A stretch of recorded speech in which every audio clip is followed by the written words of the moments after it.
अस्सलामुअलैकुम दोस्तों। Civil engineer Bilal Zafar आपको घर की कंस्ट्रक्शन गाइडेंस वीडियो में खुश आमदीद कहता है। दोस्तों, आज की ये वीडियो है बीम का वजन निकालने के बारे में।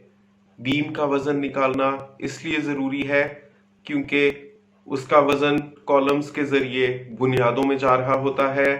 मजबूत घर की शुरुआत ही मजबूत बुनियाद के साथ होती है, और जब तक आपको ये नहीं पता होगा कि बुनियाद के ऊपर वजन कितना आ रहा है, तब तक आप ये भी नहीं जान पाएंगे कि आपको उसमें कितना सरिया डालना है, कितने डाया का सरिया डालना है, और कंक्रीट की डेप्थ कितनी रखनी है, और बुनियादों को सतह जमीन से कितना नीचे तक लेकर जाना है। इन सारे ही मौजूआत के ऊपर मैं आऊंगा अपनी आगे आने वाली वीडियोस में। आपको मैं बुनियादों का डिजाइन भी समझाऊंगा कि लोड बेयरिंग वॉल सिस्टम और आरसीसी फ्रेम स्ट्रक्चर में बुनियादें कैसे बनती हैं।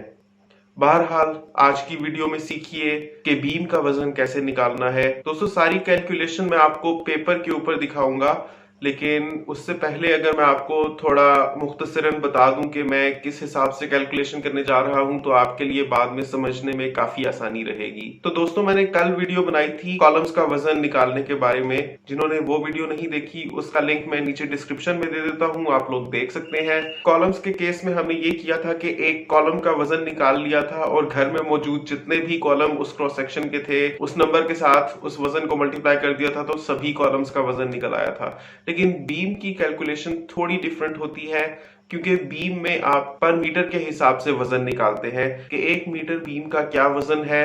जब आपके पास वो आ जाएगा, तो फिर आप रनिंग लेंथ ले लेंगे अपने घर में मौजूद बीम्स की कि कितनी टोटल लेंथ बनती है, उसके साथ मल्टीप्लाई कर देंगे 1 मीटर के वजन को, तो सभी बीम्स का वजन निकल आएगा। उसके लिए जरूरी है कि पहले हम एक नक्शा लें जिसमें ये वाजे हो कि घर में बीम्स कितनी है, क्योंकि कुछ लोग टाई बीम्स डालते हैं लिंटल लेवल पर, जिसका मतलब ये होता है कि घर के सभी एरियाज में थ्रू आउट बीम डली हुई है। लिंटल लेवल, लिंटल कहते हैं जहां पर खिड़की खत्म होती है, मतलब सिल से शुरू होकर लिंटल तक जाती है, लिंटल तक खत्म जहां होती है उसके ऊपर एक बीम पड़ती है। अगर आपने थ्रू आउट ही डाली हुई है पूरे घर में, तो उसको आप टाई बीम बोलेंगे, अदरवाइज आप लिंटल बीम बोलेंगे, क्योंकि लिंटल बीम खिड़की के दोनों सिरों से कम 7-7 इंच बाद खत्म हो जाती है। तो चाहे आपने लिंटल बीम डाली है, चाहे आपने टाई बीम डाली है, और चाहे आपका लोड बेयरिंग वॉल सिस्टम का घर है या आपका आरसीसी फ्रेम स्ट्रक्चर का घर है, सभी केस में बीम के लोड की कैलकुलेशन इसी तरीके से होगी।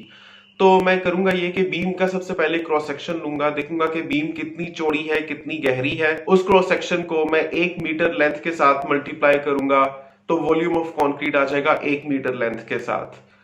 जब वॉल्यूम आ जाएगा, तो ये फॉर्मूला है जो मैं आपको यहाँ पर दिखा रहा हूं।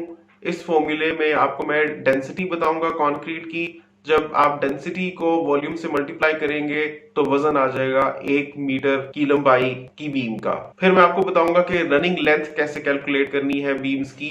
जब आप उसके साथ मल्टीप्लाई कर देंगे, तो सभी बीम्स का वजन आ जाएगा। तो लग रहा है ना सिंपल? चलिए वीडियो शुरू करते हैं। दोस्तों, यहाँ पर आप एक बड़ी दिलचस्प सी लेकिन मुश्किल नज़र आने वाली तस्वीर देख रहे हैं, लेकिन परेशान होने की बिल्कुल ज़रूरत नहीं है, क्योंकि इसकी इचक बीचक मैं आपको समझा दूंगा।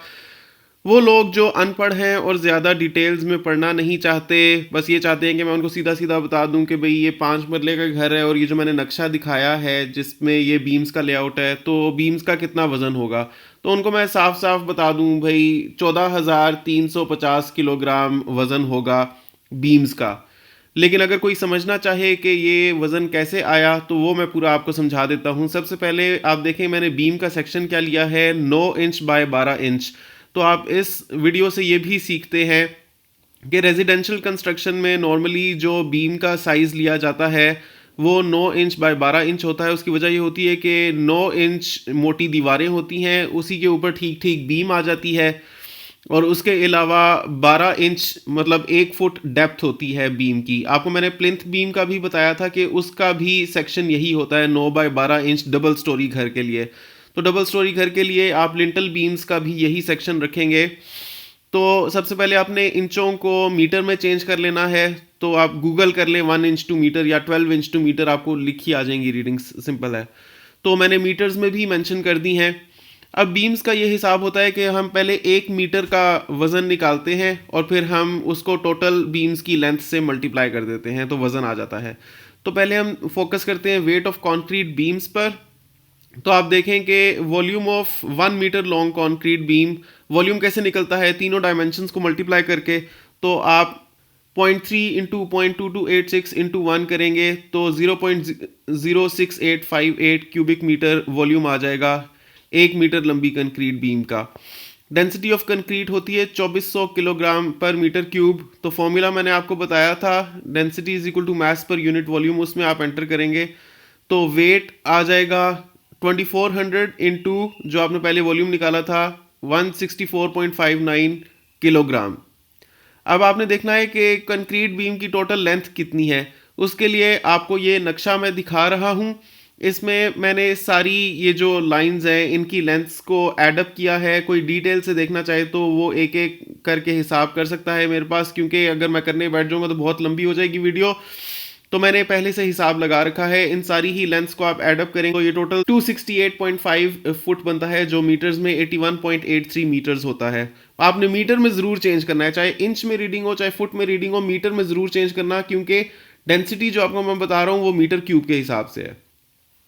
तो फिर आप क्या करेंगे, पहले आपने 1 मीटर लंबी कंक्रीट बीम का वजन निकाल लिया था, उसको आप टोटल लेंथ से मल्टीप्लाई कर देंगे तो टोटल कंक्रीट बीम्स का वजन आपके पास आ जाएगा, वो है 13,468 किलोग्राम।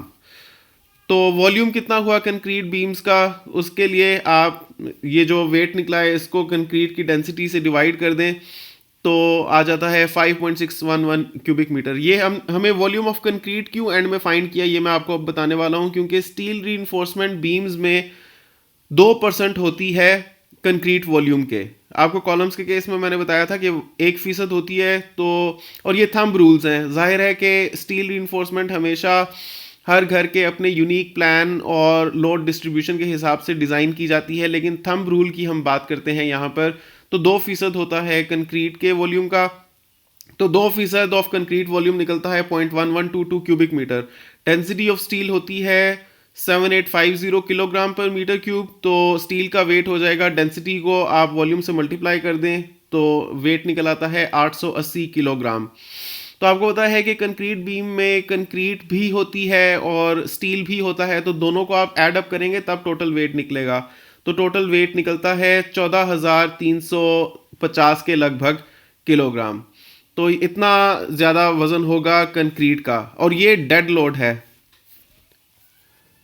तो दोस्तों आसान थी ना कैलकुलेशन, कितना आसान होता है। मेरे कल की वीडियो देखें, कॉलम्स का लोड निकालना भी बहुत आसान है। आज मैंने आपको बीम्स का सिखा दिया। अगली आने वाली वीडियो में अगर आप इसरार करेंगे तो मैं आपको चुनाई का वजन निकालना भी सिखा दूंगा, अगर आपने इसरार किया। तो कॉलम्स का वजन आपने निकालना सीख लिया, बीम्स का सीख लिया, चुनाई का सीख लिया, बाकी रह क्या जाता है, दरवाजे, खिड़कियां और इस तरह के चंद छोटे मोटे और लोड्स, उनका वजन निकालना भी सिखा दूंगा। आपको ये भी बताता चलूं कि ये जो मैं आपको वजन निकालना सिखा रहा हूं इसको सेल्फ वेट ऑफ एलिमेंट्स कहते हैं या डेड लोड कहते हैं। मतलब जैसे कॉलम का अपना वजन कितना है, बीम का अपना वजन कितना है, तो ये इन स्ट्रक्चरल एलिमेंट्स का सेल्फ वेट है, या इसको डेड लोड भी कहते हैं। डेड लोड खाली सेल्फ वेट ही नहीं होता, डेड लोड में और किस्म के लोड्स भी आते हैं। जैसे बिल्डिंग में मौजूद सामान, जैसे फर्ज करें ग्राउंड फ्लोर पर फर्श पे आपने डाइनिंग टेबल रखा हुआ है, अब वो कांस्टेंट एक लोड पड़ रहा है फर्श के ऊपर, उसको डेड लोड कहते हैं। मैं आपको थोड़ा सा कॉन्सेप्ट दे रहा हूँ डेड लोड का। और लाइव लोड हम इंसान होते हैं, जैसे हम चल रहे होते हैं अपने घरों में, तो ये एक लाइव लोड होता है जो चलता फिरता लोड होता है। इसी तरह से ट्रॉलीज होती हैं, वो जब घर में चलती हैं उसको भी लाइव लोड कहते हैं। ये आपको मैं एग्जांपल्स दे रहा हूँ। तो मैं आपको बताऊंगा कि इन स्ट्रक्चरल एलिमेंट्स के सेल्फ वेट के डेड लोड के अलावा मजीद किस किस्म के डेड लोड्स पड़ते हैं घर के ऊपर और उनको कैसे कैलकुलेट करते हैं। इसी तरह लाइव लोड की कैलकुलेशन भी आपको सिखा दूंगा अगर आपने कमेंट करके उसकी फरमाइश की। जब आप एक दफा ये सभी लोड्स निकालना सीख जाएंगे तो फिर आप इनको एड अप करके पूरी बिल्डिंग का वेट निकाल सकते हैं, और वही वेट है जो बुनियादों के ऊपर पड़ रहा होता है। जब एक दफा आपके पास वेट निकल आएगा तो फिर मैं आपको सिखाऊंगा कि उस वेट को किस फॉर्मूले में डालना है, तो आप ये जान सकेंगे कि डेप्थ ऑफ कंक्रीट कितनी होनी चाहिए फुटिंग की, और फुटिंग को सतह जमीन से कितना नीचे होना चाहिए, कितना सरिया डलना चाहिए। ये सारी ही बातें इंटरकनेक्टेड है। कुछ लोग थोड़े कम पढ़े लिखे हैं, उनको मेरी बातें ज्यादा मुश्किल लगती हैं, लेकिन मैं अपनी तरफ से पूरी कोशिश करता हूँ चीजों को आसान तरीन अल्फाज में बयान करने की। मेरा चैनल है तो मेरा अपना चैनल, मैं इसमें कोई उसकी बड़ाई बयान करने की बात नहीं है, लेकिन मैं आपको सच बता रहा हूँ कि इस किस्म का काम बहुत ही कम लोग कर रहे हैं, अगर कर भी रहे हैं, कि अपने प्रोफेशन को एक आम बंदे को इस तरह से समझाना कि उसमें सेंस डेवलप हो जाए, क्योंकि ये चीज जरूरी भी बहुत है। तो इसको कोई आम चैनल ना समझें, और इस वीडियो को अगर आप शेयर करेंगे तो ये सदका जारिया समझें, क्योंकि आप सब लोगों को घर की कंस्ट्रक्शन की सही गाइडेंस देने में अपना किरदार अदा करेंगे। तो शेयर कीजिए इस वीडियो को, लाइक जरूर कीजिए। सिविल इंजीनियर बिलाल जफर आपसे फिर मुलाकात करेगा एक और इंटरेस्टिंग और इंफॉर्मेटिव टॉपिक के साथ। तब तक के लिए अल्लाह हाफिज। सब्सक्राइब कीजिए बिलाल जफर शो को इलेक्ट्रॉनिक्स, कंस्ट्रक्शन और टेक अपडेट्स के लिए, और प्रेस कीजिए बेल आइकन को बेहतरीन इंफॉर्मेटिव वीडियोस और व्लॉग्स वक्त पर देखने के लिए।